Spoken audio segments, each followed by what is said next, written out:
do som she jo kun jen karma pa je je jong jin jom ban zen nan pa ren da da zo ba nen ro ba zo sa lan ja ja ja lang Nyame dogan dambo ganjula so what is oing ganjula Jumban zeno nanda jinjalo shalo gomji gangpa Zenor gon lai jajen me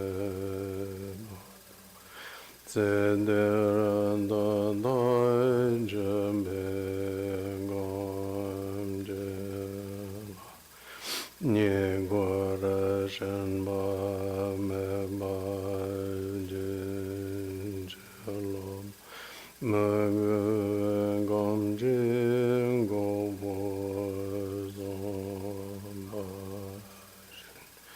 Mengandergo Lama Jondo Zobande Bengom Jela Jumin Mugun Jeva Jinjelo Ying Mengom Jing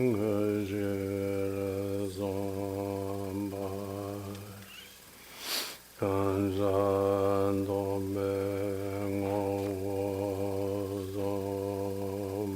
Ling Manjun de garan jombe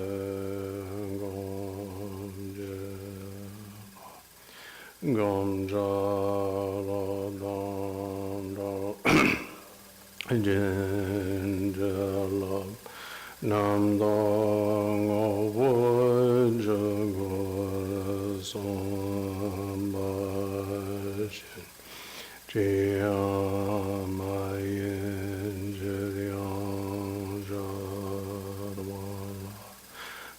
Mangaram Banjar Gomjela Kunde Yermendo Jinjelo Jewa Gundo Yanda Lama Damen Jinjabala Lonjing Sala Lanji Yandera Zone Donje Jange Gomban Yorno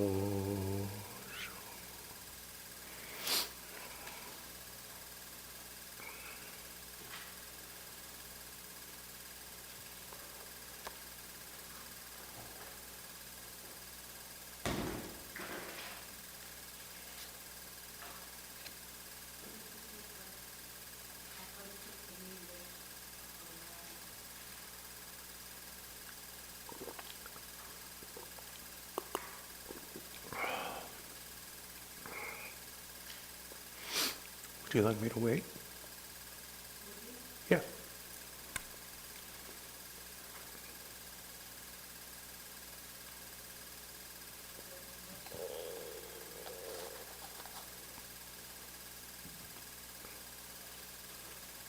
Jeff, I'm going to blow my nose.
Let me know when you're ready.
You ready? Okay. So we left off this morning with the description of the generation of the mandala from the seed syllable. And then the next paragraph in the text, and this is on page 43, toward the top of the page, describes the relationship between the outer, inner, and secret aspects of the mandala that were described earlier and the ritual instruments that correspond to them. So the corresponding mandalas are the sand mandala of relative truth. And that corresponds and represents, in this sense, the external world as the mandala of the deities. The internal mandala of one's own body, the vase. Here, the vase, typically used as an implement of empowerment, also corresponds to one's own body as the deity and the body as the mandala of the deity. The secret mandala of the mind itself, the torma.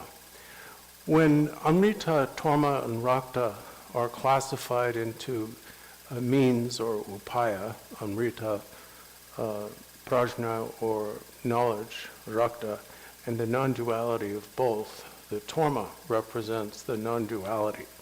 So therefore here it represents the secret mandala of the mind itself.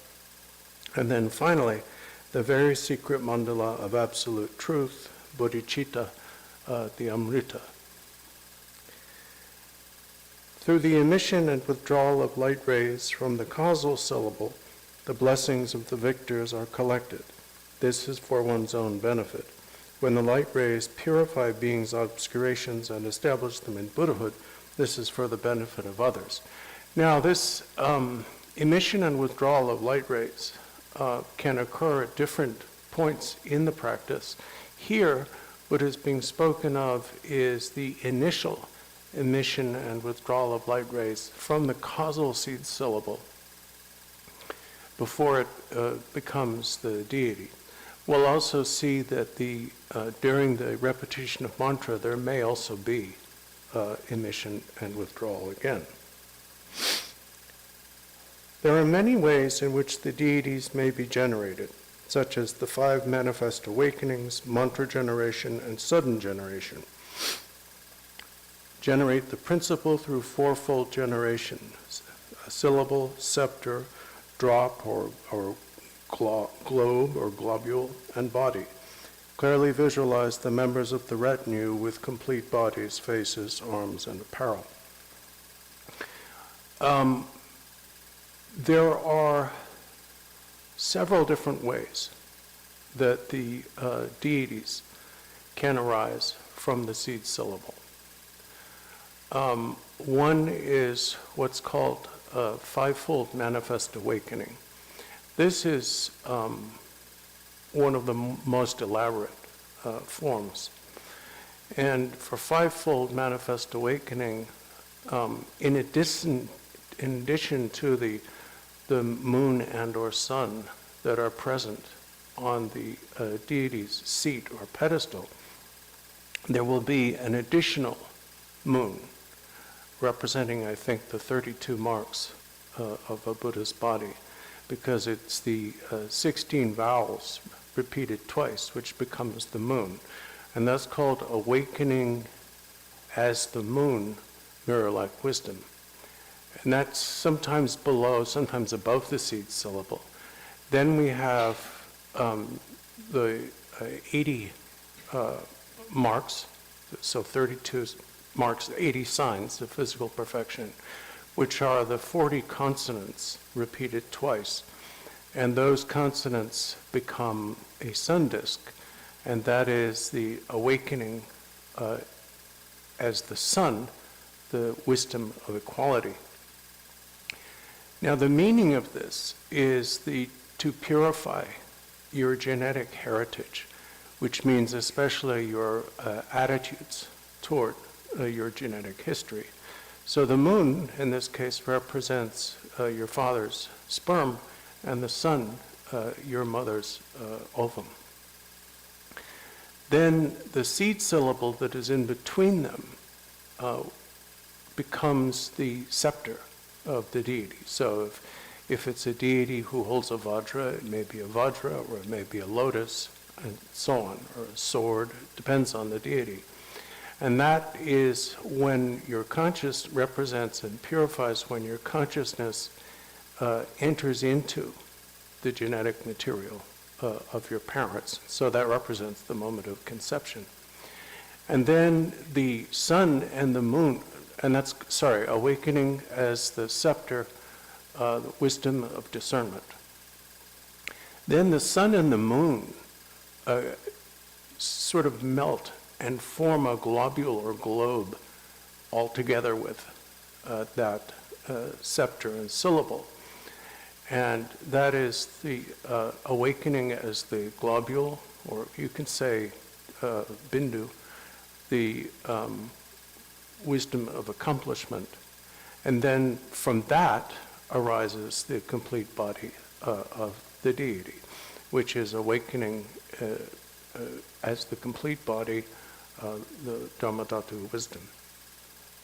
There is an even more complicated version of this, where that whole process occurs, and then the principal couple emanate their entourage, who are seen as their sons and daughters, and then the principal couple melt back into another globule that is of the nature of the Dharmakaya, and usually 4 members of the entourage who represent love, compassion, joy, and equanimity sing songs to them, asking them to arise in the fruition Vajra body.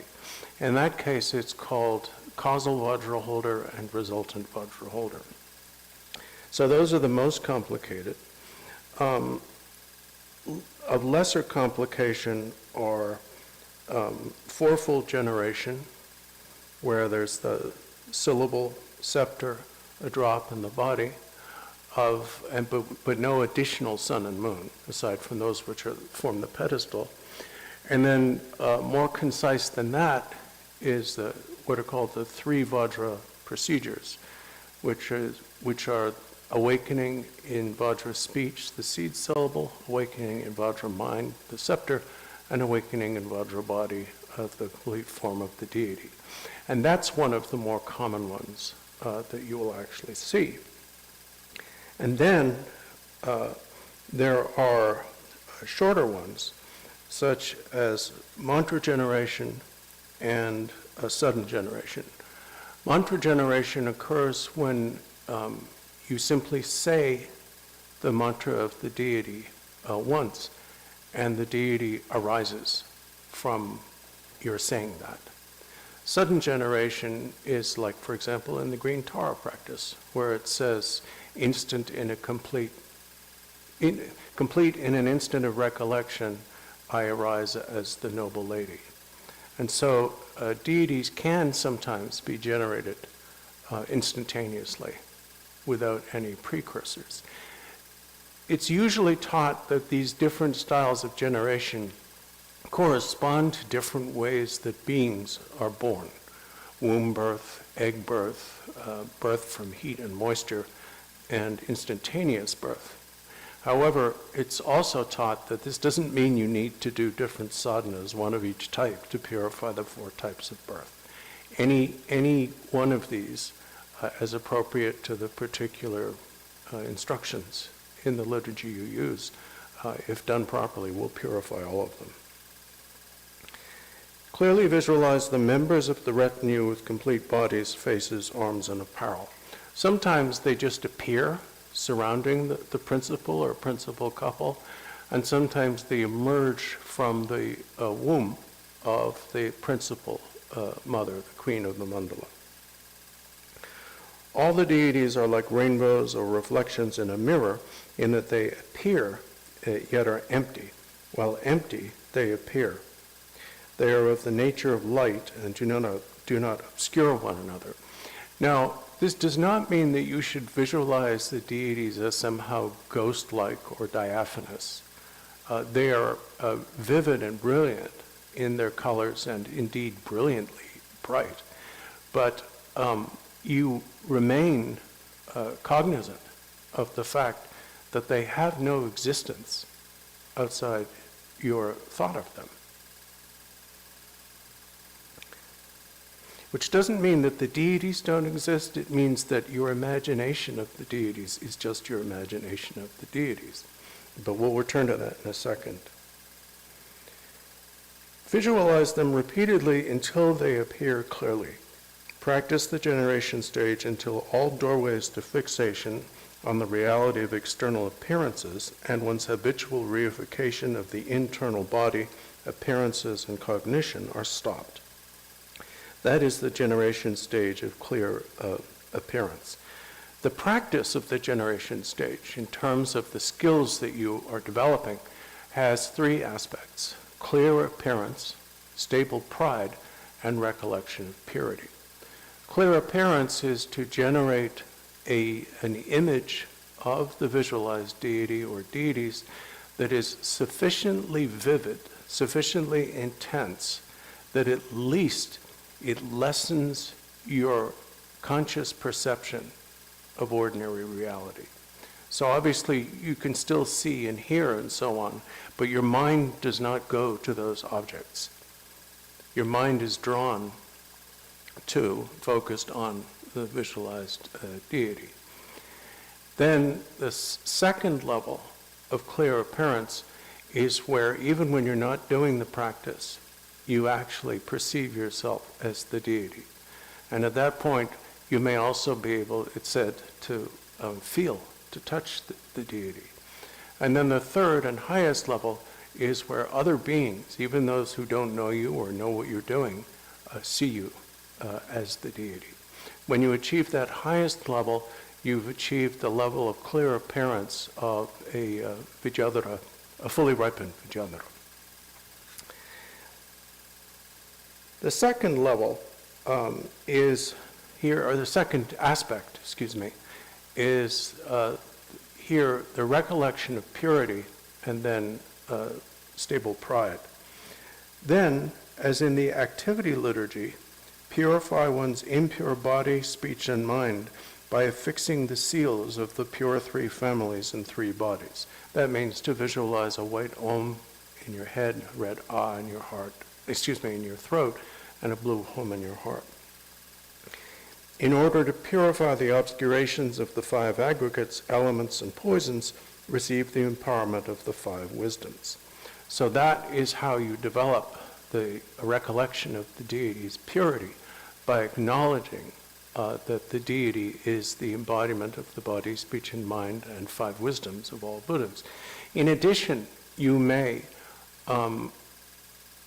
especially if you're doing prolonged sessions of practice in retreat, from time to time remind yourself as you recite the mantra of the spontaneous and symbolic, because it's both, meaning of the deity's appearance. If they have one face, that represents the single nature of all things, two arms, the unity of means and knowledge, and so forth. Three faces represents the Trikaya, 6 arms, the 6 perfections, 4 legs, the 4 means of attracting others, and also the 4 immeasurables, and so forth. And they have many other meanings than that.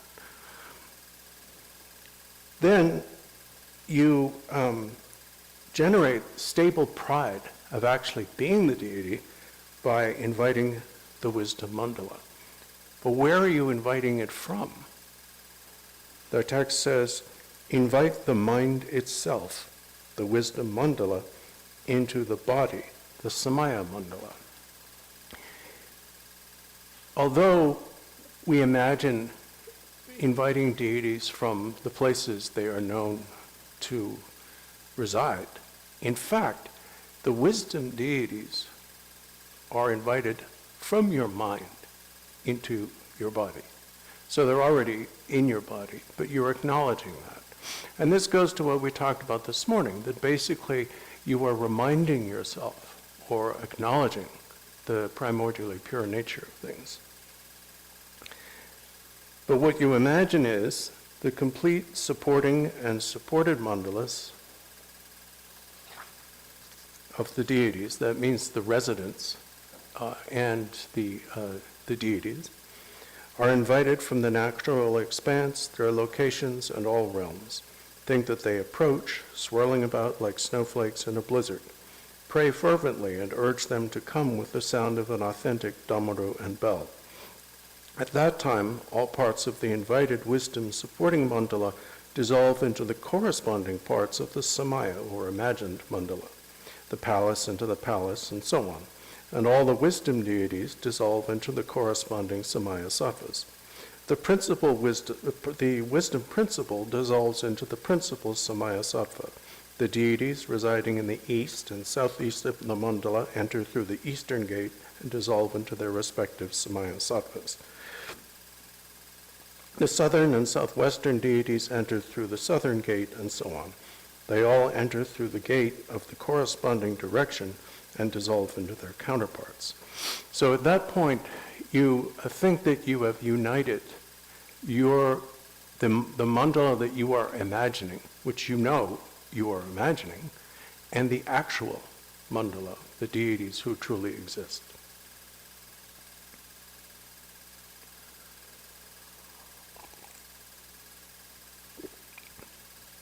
Then you request them to remain.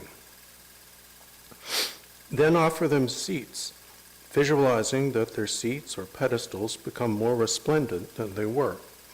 When the wisdom deities were approaching, the samaya sattvas all arose from their seats. After their absorption of the wisdom beings, request them to be seated again.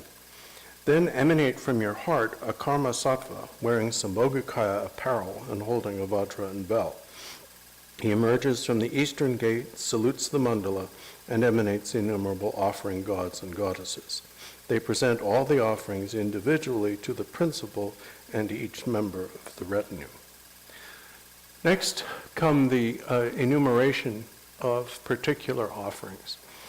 Now, this can be a little tricky for people because some of the offerings are overtly sexual, and some of them sound violent or use the imagery of violence.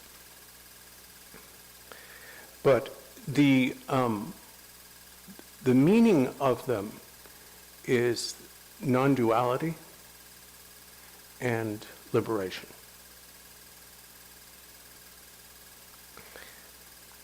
The external offerings are the customary presentations. These are the drinking water, water for washing the feet, and so forth that we talked about earlier.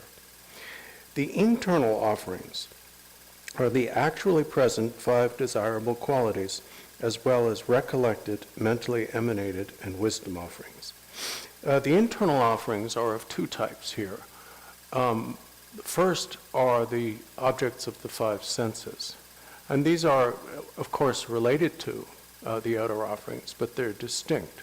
You're offering all sights, all sounds, smells, tastes, and tactile sensations. Particularly if the deities are peaceful deities, you'll offer the nice sights and sounds, immeasurably multiplied. And sometimes if they're wrathful deities, you'll employ the imagery of charnel ground. So damarus and 5-bone trumpets and skins and whatnot. Those are the represented. They may be represented actually on the shrine or surrounding the mandala. But the other internal offerings are recollected, mentally emanated, and wisdom offerings. Recollected offerings are things that actually exist, but that don't belong to anyone, and that therefore you can't grab and put on your shrine. So you can offer the beauty of flowers you see, the golden light of the sun, the soothing light of the moon, the scent of flowers in spring. Everything nice you can think of can be offered. Because although you don't own the physical thing, you own your recollection of it. That is yours to offer. So that's why you can make any kind of positive offering you want. And then mentally emanated are when, like in the example of the Bodhisattva Samantabhadra this morning, you multiply offerings mentally. You may only have 1 bowl of drinking water and 1 bowl of water for rinsing the feet and so on, but you can imagine and aspire to offer millions, trillions, billions, anything you can think of. The first secret offering is Amrita, Samaya and wisdom inseparable, free from origination, abiding in cessation. So the meaning of Amrita is that it represents that nature of all things which has no origin, location, or destination. And why does Amrita represent that? Because Amrita, as we've seen, means deathless or immortal. And true immortality is the immortality of the nature. That which never began will never end. This is offered to the mouths of the 3 roots, so the gurus, the yidams, and dakinis. Along with it, offer thousands of each of the 16 vidyas who generate the 4 joys. Seductive and smiling, with song and dance, they offer blissful union. Know all of this to be in nature appearance emptiness, awareness emptiness, lucidity emptiness, and sound emptiness, the unity of means and discernment. Generally speaking, when the meanings of the 4 empowerments are explained concisely, as they are, for example, in the root text of the stages of the path that Lama Trotop is teaching, the meaning of the vase empowerment is empty appearances or appearance emptiness. The meaning of the secret empowerments is lucidity emptiness. Sometimes they'll also say sound emptiness, but in this context, usually lucidity emptiness. The meaning of the third empowerment is empty bliss or bliss emptiness, and the meaning of the fourth empowerment is empty awareness or awareness emptiness. So that is the offering of Amrita. Then offer Rakta. Visualizing the deities of the mandala extremely clearly, think that just by our offering them the passionless life essence of all the three realms, the deities immediately bestow upon all beings the cities of body, speech, and mind.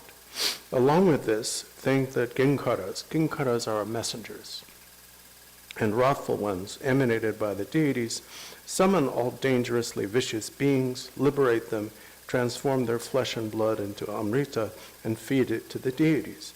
Also liberate samsaric habits, liberate kleshas as wisdom, and liberate ignorant self-fixation with the weapon of awareness wisdom. Feed it to the Dharma Dhatu. So, you are imagining the liberation of all vicious beings. This is not so much an idea of actually interfering with the course of their existence unless you've achieved Buddhahood and can do so in a constructive way. What you're liberating is your very idea of friends and enemies, of those who you might otherwise feel are beyond the pale or outside your protection.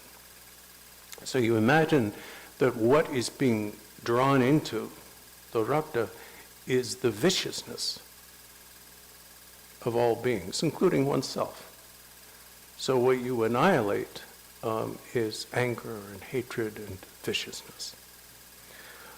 Offer the torma of all that appears and exists, the palace, deities, desirable qualities, and so forth, the environment and its contents, the torma of the body, speech, and minds of the three realms, and the torma of kleshas and wisdom, appearance and emptiness, the elements and the supreme mountain, and so on, the excellent riches of samsara and nirvana.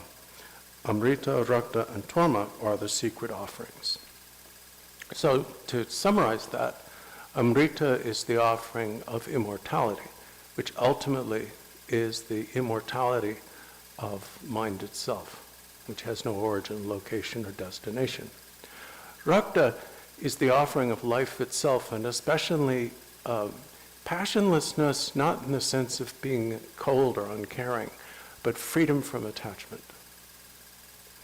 And because of the symbolism of Rakta or blood, you also think that you draw into that Rakta all of the viciousness and kleshas of all beings. And the torma, simply put, is everything. The universe. And if there's more than that, that too. So all of it is the torma, everything that appears and exists.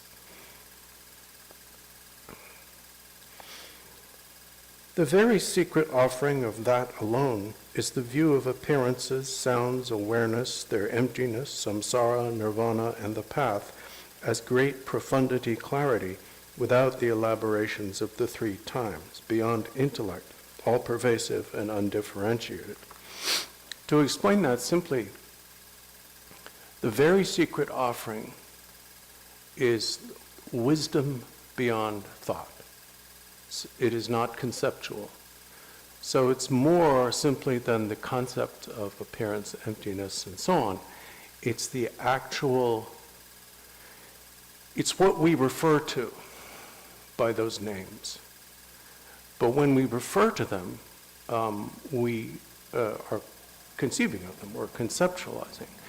The offering of that alone is the direct experience or realization of them beyond concept, beyond any ideas. Now you may think, how can I offer this? I don't even understand it. That's fine. The aspiration to offer something good that you don't yet understand is admirable and healthy. So that completes the offerings. Next are the praises. Then, recollecting the pure qualities of the deities, offer euphonious praise. Imagine that the desirable goddesses are withdrawn into the karma sattva, those are the offering goddesses.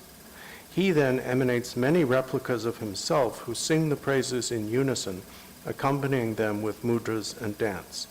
They offer euphonious praises of deeds, praises of qualities, symbolic praises, and praises of the appearances adopted by the deities in spite of their utter purity. At the end, the karma sattva is withdrawn back into one's heart. With these, the threefold generation stage is completed. So up to that point is the generation of the deities, the recollection of their purity through the sealing of the deities, the generation of stable pride through the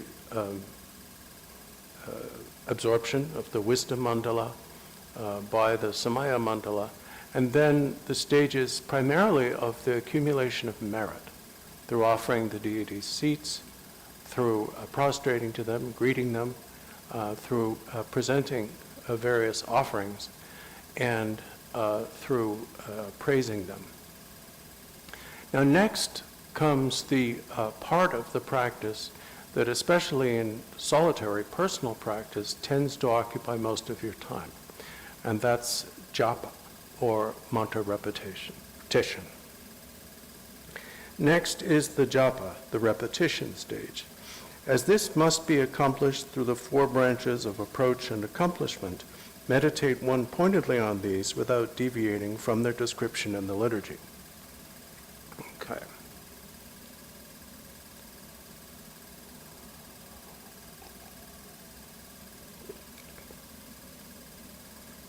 As those who've been attending the stages of the path classes with Lama Trata will remember, the term fourfold approach and accomplishment can be used as a summary or classification of the entire Vajrayana path. It can also be used, however, of stages within any one sadhana practice, particularly associated with four different types of visualization that accompany repetition of the mantra. This will be easiest for you to understand if you take a look at the monthly Guru Rinpoche practice that we do here on the 10th lunar day. You'll notice that there are four mantras. The first, the 12-syllable Guru Rinpoche mantra, is recited with its attendant visualization as approach. The second, the Padmabhadra mantra, is recited as close approach. The third, the Vajradharma mantra, is recited as accomplishment. And the fourth, the Tirthansal mantra, is recited as great accomplishment. You will also note that in that practice, because it's a combined sadhana that combines four other sadhanas into one, these mantras not only combine the four stages of approach and accomplishment, but also summarize the outer, inner, secret, and very secret Guru Rinpoche sadhanas altogether. Now, there are differences between different practices in how approach and accomplishment are iterated. Because, well, we'll get to it and then it will be. The body, the heart life in general, that's the seed syllable, and the three encased sattvas in particular should be visualized according to the particular activity liturgy. In most practices, the body of the deity is called the Samaya Sattva. There will be a wisdom being or Jnana Sattva in the deity's heart who may look exactly like the Samaya Sattva or may look very different. For example, in the Kila practice that we do here, the Jnana Sattva is Vajra Sattva. And then in the heart of the Jnana Sattva or wisdom being, there will be what's called the Samadhi Sattva, at least a seed syllable usually surrounded by the mantra. In some cases, the seed syllable within a scepter and so on. It can be more or less complicated, but the meaning is the same. Clarity and stability are the experience of movement. Okay, now in this text, Guru Rinpoche is going to use another set of meditation terms that describe, let's see, divide into 3 or 5.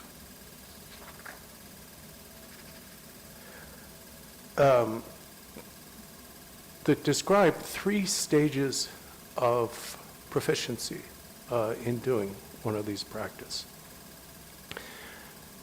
This is sometimes, here he's not talking about shamatha per se, but this is often described in the context of basic meditation, where the first experience is that your thoughts are rushing like a waterfall, which is sometimes called the waterfall experience, and then they start to slow down and they move like a river. This is if you collapse them into 3, there can be 5. And then they become absolutely still, which is like a lake. Here, because they're combined with the generation stage, they're given slightly different terms. The first is when you develop clarity and stability, and that's the experience of movement. Clarity means that you can see all the deities down to the pupils in their eyes. Stability means that when you, let's say, you move from focusing on one deity to another one, the first deity doesn't disappear on you. When you visualize the top of the deity's body, the bottom doesn't disappear. The deities don't change color for no reason, and so on. So that's stability. Extreme clarity and great stability are attainment. So after movement, the second stage is attainment. That's when the forms of the deities will not appear changing or, well, it's just extreme clarity and stability. They're just really clear. Full clarity and full stability are mastery. So movement, attainment, and mastery.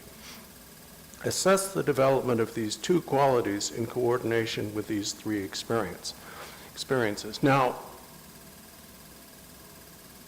ideally, you want to pass through movement, stability, and mastery using each of the 4 branches of approach, close approach, accomplishment, and great accomplishment. And so you would just do the first, the approach practice, until you've gone all the way, ideally, to mastery. That's the ideal way to approach this. At first, and now he's describing approach.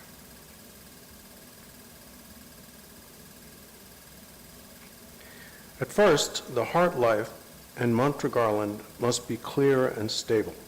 So the first stage, the mantra is not moving, it's not spinning, and it should be as vivid as though you were reading it.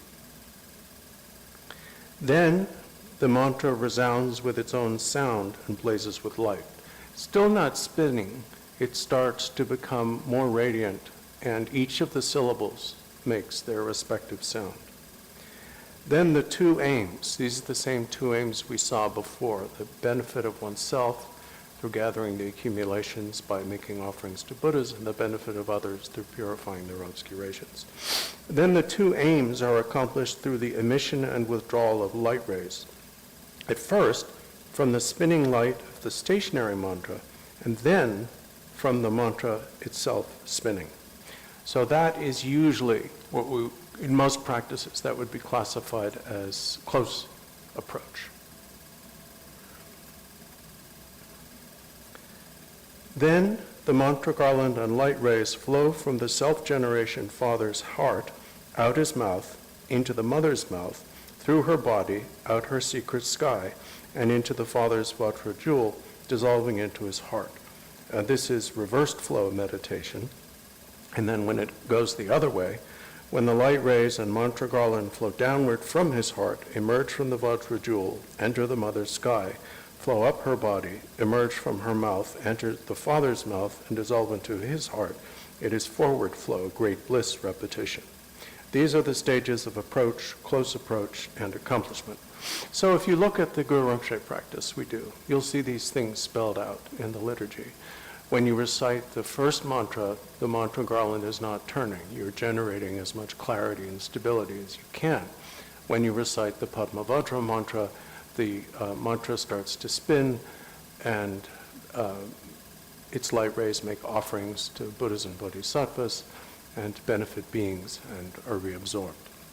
And then when you get to the third mantra, then the mantra flows out of Vajradharma into Kamendrani, his consort, and forms a circle of light that draws into itself all of the quintessence of samsara and nirvana, so everything good. Now, usually, this isn't spelled out here, but usually for approach and close approach, there's only a self-generation. And when you get to accomplishment, the third part, it's called separating the repetition chambers, where, like one candle lighting another, a duplicate of the entire mandala emerges from you as the mandala and takes its place in the sky before you. For example, we do that whenever we do a tzok. We do it with Yamantaka, we do it with Kila, we do it with Guru Rinpoche, we do it with White Kachari. You may miss it because it's very, very brief. In this tradition, it'll just say the repetition chamber separates from me and appears in front, and then a couple of syllables, and then that's it. So catch it or you miss it. So mostly for accomplishment, and especially great accomplishment, you need a mandala set up. For approach, and sometimes close approach, you may not need an elaborate shrine. You need whatever you're offering in the liturgy, but you don't need more than that necessarily, although it's fine. But when you perform great accomplishment, which is where he's heading here in our text, either the supports, so for example, the mandalas that we place on that shrine, which was created for that purpose, either they emerge from the heart of you as the deity, or, as he mentions here, they are simultaneously generated. So you become the deity, or you arise as the deity, and the front generation mandala arises as the deity simultaneously. And some practices are done in that way, as those of you who do them know. The accomplishment supports, such as the sand mandala, are generated at the same time as the self-generation. The wisdom mandala is first dissolved into the self-generation samaya mandala. After the request to remain, salutation, offerings, and praises are completed, the wisdom mandala, urged by mantra and samadhi, separates both the residence and its residents, in other words, the palace and the deities, and is requested to remain indivisible from the front generation. In the hearts of both the self and front generations, establish the mantra garland. In general, think that as you repeat the mantra garland and its light rays are emitted as offerings and dissolve into the front generation's heart life, pleasing the deities and urging them to remember their samaya. Their blessings and siddhis are collected in the form of white, yellow, red, green, and blue light rays. In nature, the common siddhis of pacification, enrichment, power, and force, and the supreme siddhi, and dissolve into your four places and heart life. That is corresponds more or less to the fourth mantra repetition in the Guru Rinpoche practice, the great accomplishment. And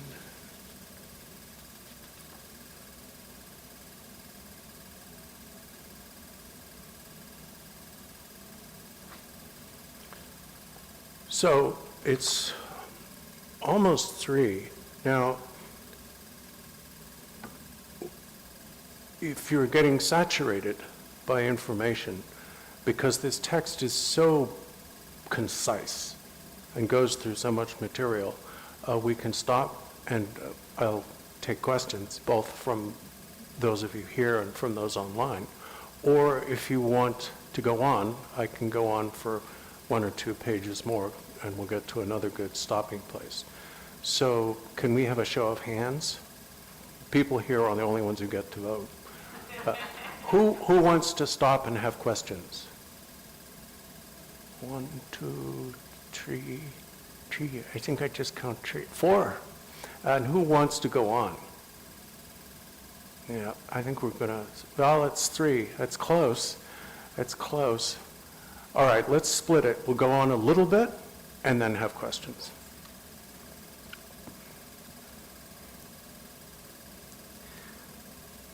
Especially think that, and this is also part of the practice of a great accomplishment.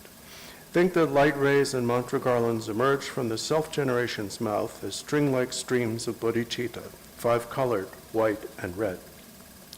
They enter the mouth of the principal father of the front generation, pass through his heart and down through his body, emerge from his vajra, enter the front generation mother's lotus and emerge from her mouth. They enter the mouth of the principal mother of the self-generation, pass down through her body, emerge from her secret sky, and dissolve into the heart of the self-generation father. Imagine that through this, the wisdom of supreme, unchanging, great bliss is generated. So this is done in order to form the most, I guess you would say, intimate connection between the self and front generation principal couples. Light rays of various colors are emitted by the light as it circles from mouth to mouth and through the junctures of union. The seals of the deity's bodies. Here, seal means the form of the deity, doesn't mean gesture. Large and small, their speech, letters, and the sound of mantra, and their minds, such as, here it could be drops because it's probably spheres of light. We can say spheres and circles of multicolored light and various emblematic scepters all arrive like swirling snowflakes in a blizzard and as numerous as tiny particles. All that appears and exists, the environment and its contents, all sound and all thoughts are awakened as a circle of deities, mantra, and wisdom.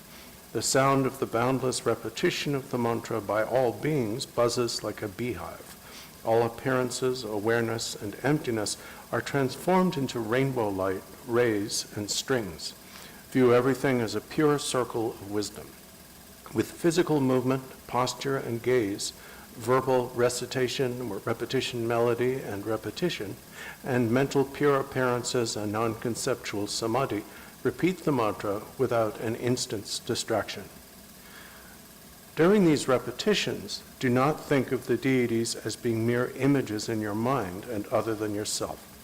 View your body as appearance emptiness, the deity's body, your speech as sound emptiness, the deity's speech, and your mind as awareness emptiness, the deity's mind. You must hold the stable pride of thinking, I am the actual wisdom deity.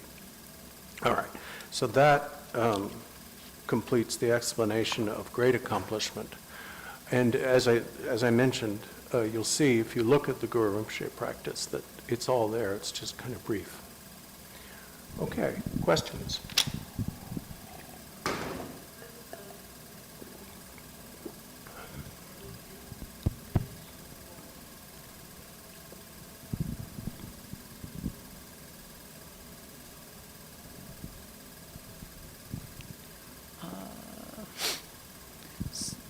So, Jumpa, how can I know when I realize the Dhammadhatu mind?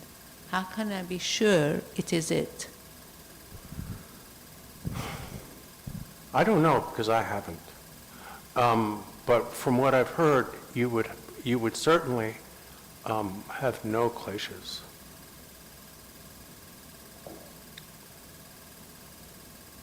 Okay, next. Or Sure. you finished?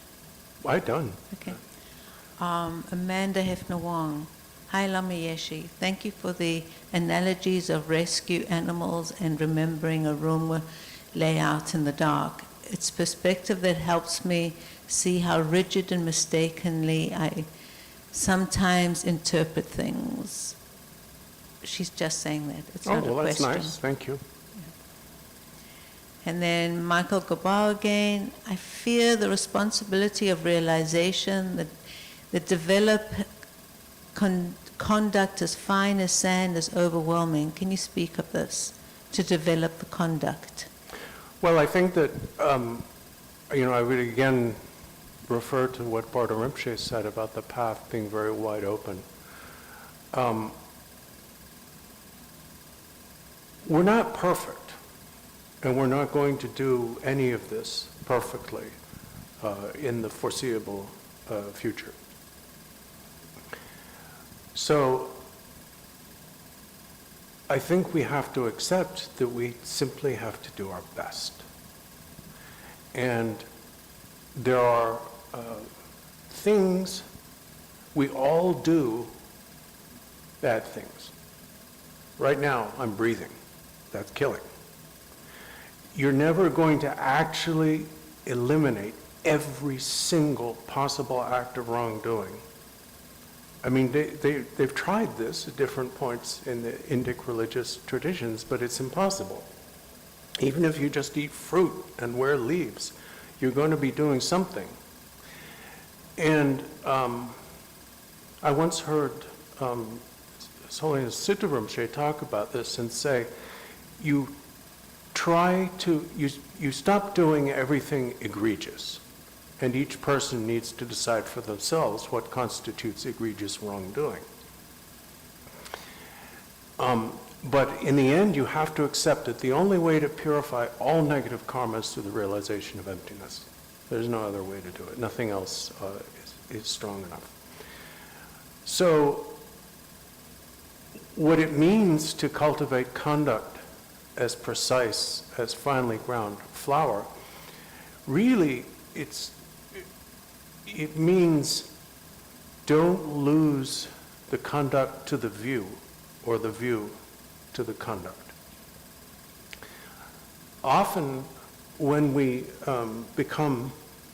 receive Vajrayana teachings, especially Dzogchen or Mahamudra teachings, we may have some kind of a flash of insight because of the inspiration of the masters that we meet from whom we receive the teachings. And we should not be disrespectful of that, but we should not mistake it to mean that we have achieved something we have not. And so the point about the finely ground flour is not to think because you have an understanding of the view that your actions don't matter. The point is everything we do matters. And where you draw the line on what to do and what not to do, that is an individual question.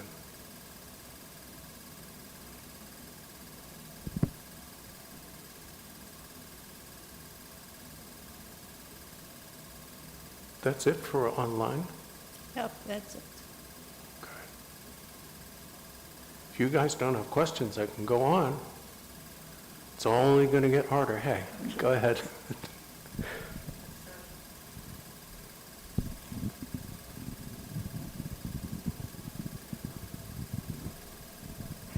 Thank you. So I've been doing visualization practice for many years, and I started off really very poor, and now I'm just kind of poor. There's been some improvement, but I'm just whatever, just kind of getting very, very slowly acclimated.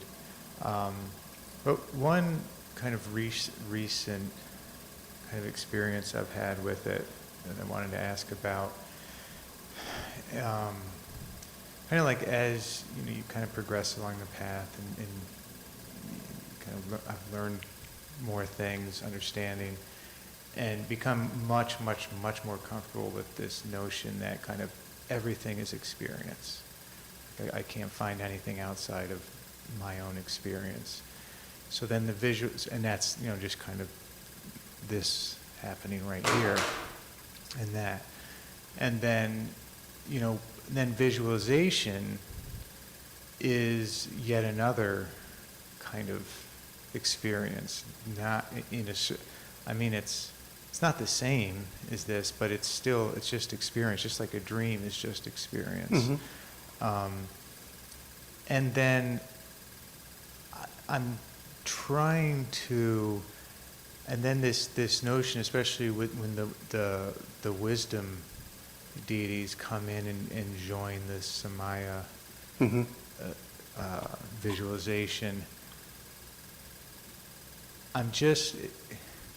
it kind of feels like there's this whole other massively big world that you're almost kind of tapping into very directly, but it's not the same as, I'm not saying it's like this world, but it feels like there's a certain quote unquote reality to it, and I'm just wondering, am I going down a crazy path? Is there nothing to that? Is there something to that? I'm just... The answers to that question, which is an often asked question and an important question, really. The answers that I've heard that have helped me the most, which are the ones that I remember, which is what we're stuck with today, are that if we think there is no help, actual help, from Buddhas and Bodhisattvas, and that they can't help us at all, that's not quite right. But if we think that asking them for their help and taking no responsibility ourselves is enough, that's not right either. So then, if you push the question,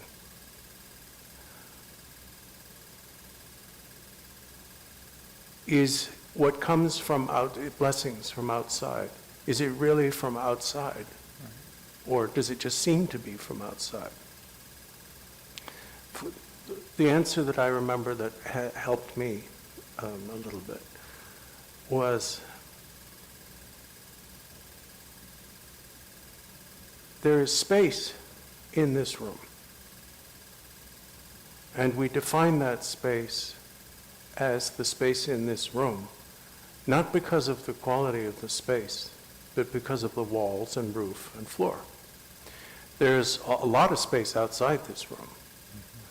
And we define that space as space outside this room, not because of the quality of the space itself, which is as space no different from the space in this room, but because of its location outside these walls, this roof, and this floor. So it's all the same. Well, it's not the same. It's not different either. well, you can't say one way or the other. you know, I'm only comfortable repeating what I heard. Okay. Because if I start getting into the use of paradox and contradictions, then I get all messed up. Okay. I get all twisted. Well, thank you.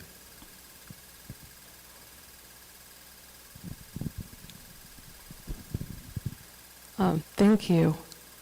I have a technical question that relates to a larger question. When you have the mantra going from the self-generation to the front generation in the great accomplishment, if it's starting from the father, Yeah. and then goes up through the mother, and then it goes out the mother's mouth, and then into the self consort, and goes down, and then goes into the self father, and melts in the heart, and then is it broken, and then it restarts over there? No, it's not broken. Okay.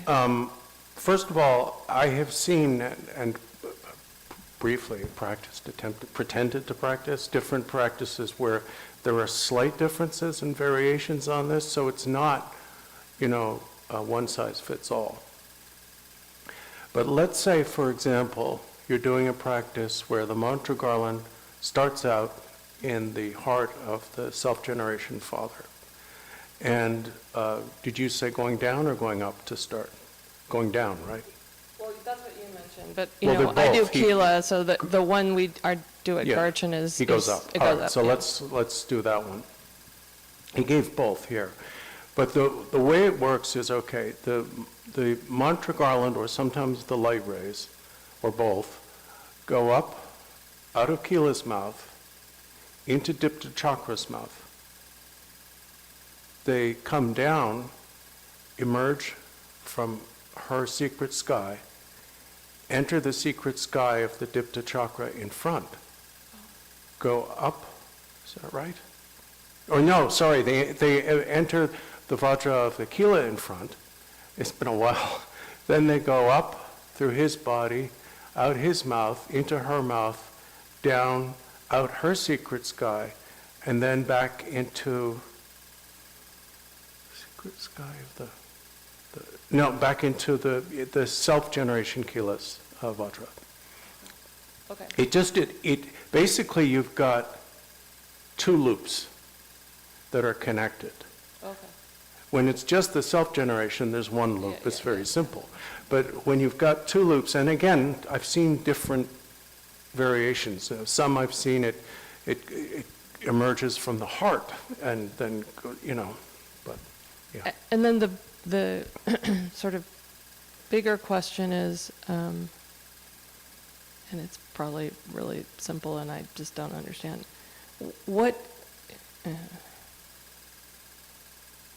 so I understand that you're supposed to, work through, so each mantra to mastery. What is actually going on here with the approach, close approach? What's actually happening, and and I'll just leave it open like that.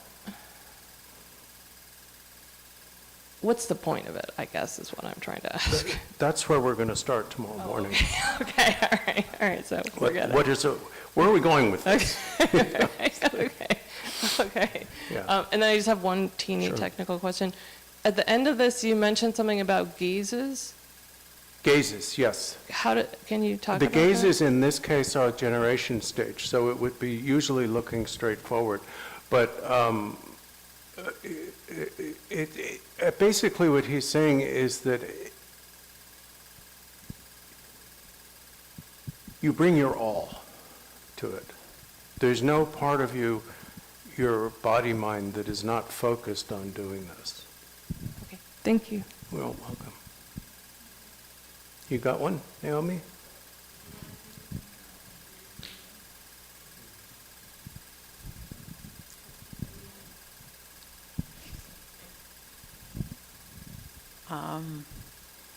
So, Peter Elias, can you please elaborate on your understanding of what Barway Dorje meant when he said the path is wide open? Well, the context in which he said it, and that's a good question, was he was teaching one time he said it while teaching the Bodhisattva, and it was describing the level of compassion and the level of good behavior that Shantideva was describing. But Barway Dorje made a point. He said, don't mistake this to mean it's all or nothing. If you can't be perfect, there's no point in doing it. Do what you can. He also spoke of this while teaching the 7 points of mind training, and he reiterated the same point that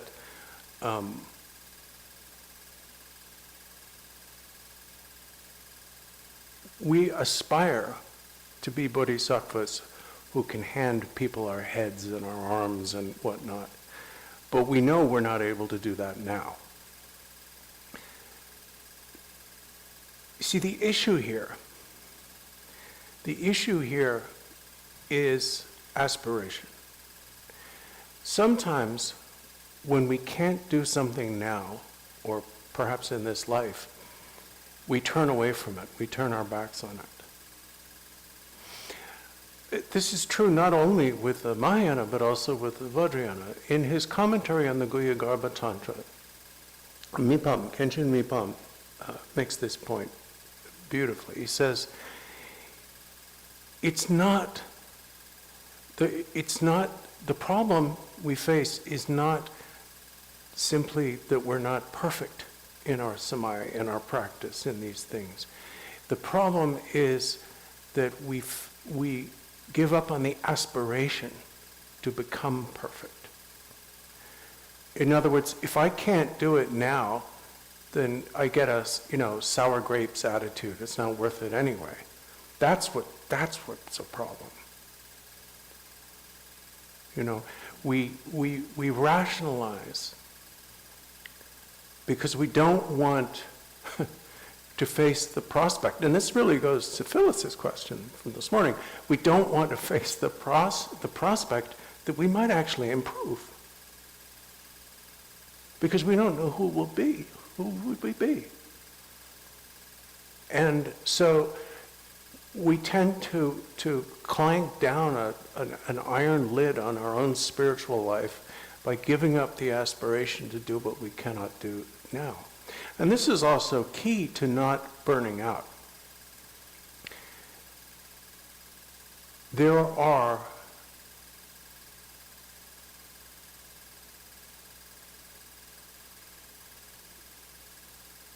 an incredible number of things that it would be wonderful if someone could do them right now for all the beings on this planet, human and otherwise.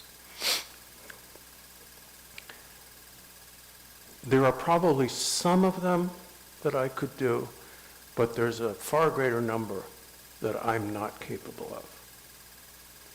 But I can, echoing Shantideva, make the aspiration to be capable of them in the future. Because it's through such aspirations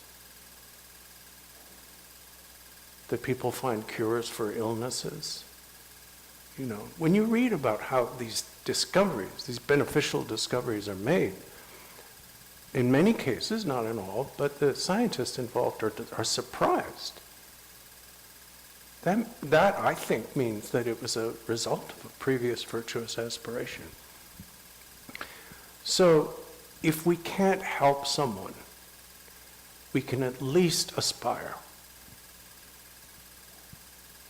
And even if that aspiration takes 1 billion kalpas to ripen, it does us good from that moment onward.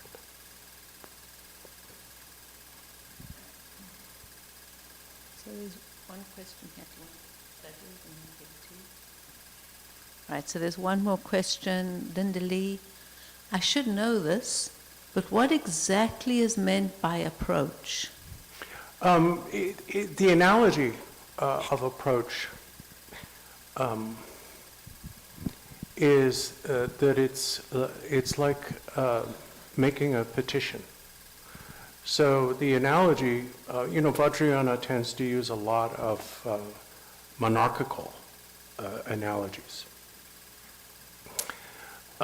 So if you wish to petition or solicit a boon from the monarch, you find your way to get the petition to them, and you approach them with the petition. Close approach is when they start to entertain the validity of your request. And accomplishment is when, pleased by your request, they give you a position, whether that was what you asked for or not. And great accomplishment is when you succeed to the throne. You become the monarch. So it's as it's usually explained, that's the analogy.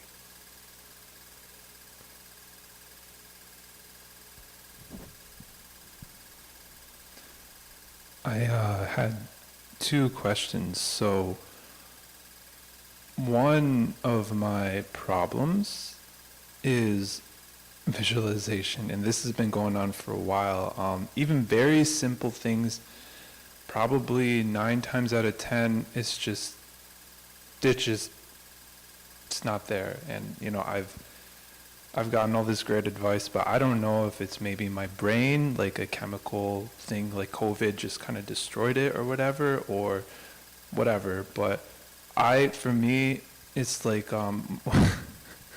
to hear all these incredible details of visualization, and I can't even visualize like very simple things. It just seems like can it get better? Really? Can we make aspirations to get better? Or is it just my obscurations? Because I feel like in the past it was easier, and now it's just like tough luck. So it was easier in the past. It was, but for short periods of time. I think it was kind of like inspiration, like it's easy now, so later it'll get easier, but then it's kind of hard now, but get through it and it'll get Do easier. you find that your visualization and other aspects of meditation are best at the beginning of a session or the end of the session? Sometimes it's like, it's effortless and it just happens, and then, I want to solidify that, then it doesn't happen. It just kind of like flickers, and then it's almost like almost like writing, kind of like based on inspiration. It's like I can't push it. I can't, shove it around. It's like, if it happens, awesome, but that only happens like once every 100 times, basically. When teaching a Guru Rinpoche practice in Scotland at Lama Yeshe, Khenchen Trongkor Rinpoche talked about this. This was many years ago. It was in the 1980s. And he used an instructional analogy. He quoted a poem that he said was really about how to visualize. It was written by the 6th Dalai Lama, who was known for erotic poetry. And as I remember it, the poem, which had 3 lines, I think, said something like, "No matter how hard I try, I cannot see my root guru's form above my head. Yet no matter how hard I try, I cannot get my beloved's face out of my mind." Now he said, when you look at this on the face of it, it sounded like a confession of being, terminally romantic or something. But he said it's actually a very intentional description of how to and how not to practice visualization. The reason why the poet says he can't get his beloved's face out of his mind is because he wants to see her. The reason why he can't clearly imagine the form of his root guru, and I'm sure His Holiness the 6th Dalai Lama had no trouble visualizing anything, but just for sake of instruction he said this, is because he doesn't want to. What makes a deity become a clear image is when you're in love with them. When you want to see the deity. Now, that being said, if you find that, and because you mentioned this in your question, the sheer magnitude of details and descriptions and so much information that, forget about imagining it, you can't even remember it. If you find that the sheer magnitude of information is bewildering and intimidating, that is a not uncommon problem that people have had in our tradition. And the remedy for that is you pick one thing. Some teachers will say, let's say, I don't know what you practice, but let's say you're doing Guru Rinpoche practice, then you would just start with the Shri in his heart. Just visualize that. Recite the liturgy, say the mantras, do your thing. But don't ask any more of yourself than that. And you can vary what it is. Again, using Guru Rinpoche as an example, you could start with the vulture feather on the top of his crown. And then one day maybe move to the half vajra that emerges from his crown. And then the white silk ribbon that's wrapped around that. Then more of the crown and so on. You can space it out as long as you need to. Because it's all equal sacred reality. I don't understand the concept of fractals and all of that, and what was it? There's another older term too, but this is actual sacred reality where every part of it contains a little bit of all the rest of it. So don't try to force yourself. Just pick an aspect of the deity. Again, some teachers would start with the seed syllable, but it doesn't have to be that. And just do that. And then you can vary it. If you can expand it, so let's say you're getting most of the crown, then that's fine. But if when you try to expand downward, you lose the vulture feather, then don't try to hold on to all of it. Just move from one to another.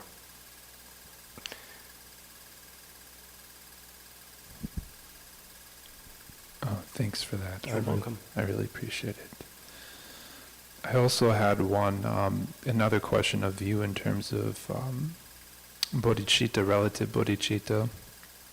How I kind of think of it, or how I see it, I guess, is that in order for me to get to a point where I can actually, see opportunities to help other people and then also to, execute that, I mean, let alone even want it, like I look at myself pretty honestly and I say, it's like, you're at a party and everyone is drunk and someone's got to drive, I want to make sure I'm not drunk so I can drive people that are drunk, because if I'm drunk and everyone is drunk, then that's drunk driving.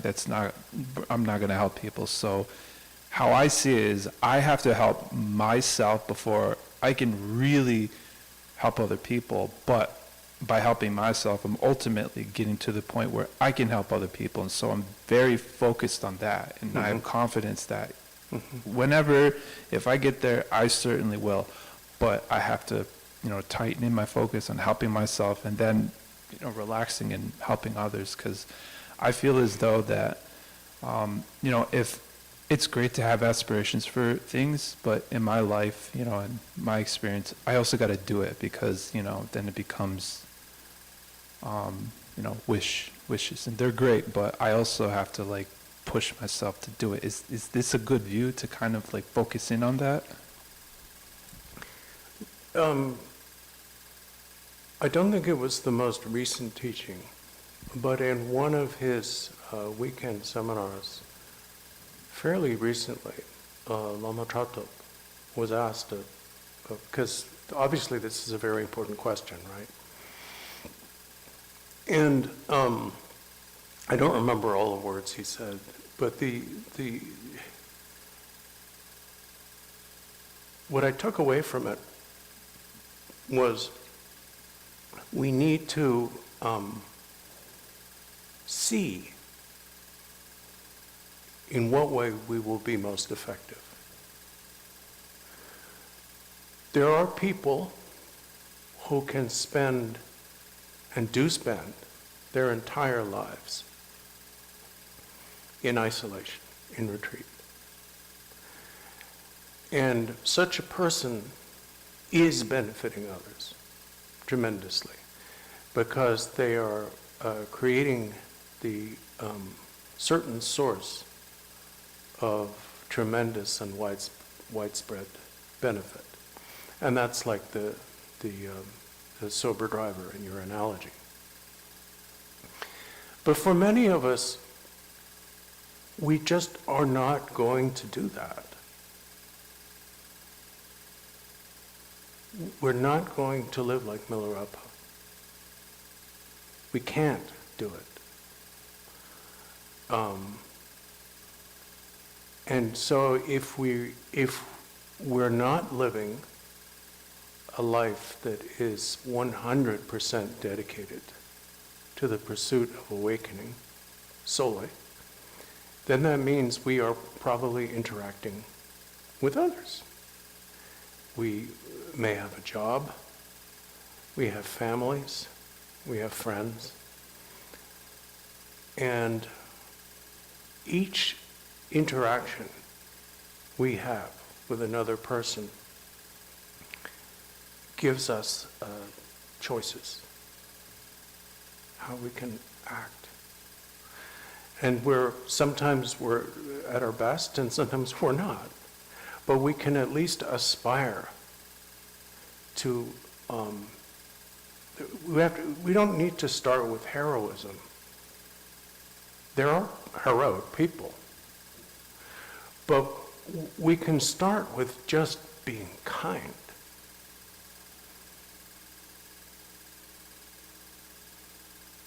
To speak of myself, there are times when I can't even manage that. I'm sometimes as rude and mean as a snake. That we should try to manage, to be kind.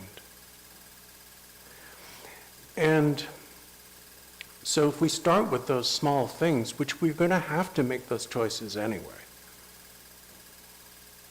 You know, if we're not living like Milarepa in the middle of nowhere, we are going to be around others, and we therefore have a direct social responsibility. In some cases, if the person has a powerful aspiration to benefit others in a specific way, they will do that. Nobody needs to tell them. If we're not heroic, at least we can aspire to social responsibility. And that's not always easy.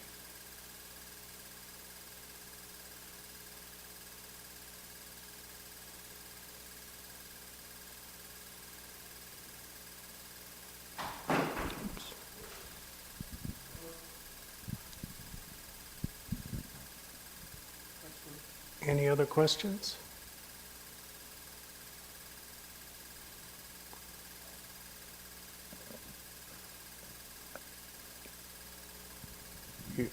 Any from online?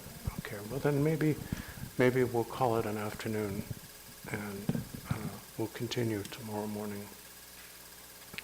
Because I think at a certain point the information becomes hard to absorb.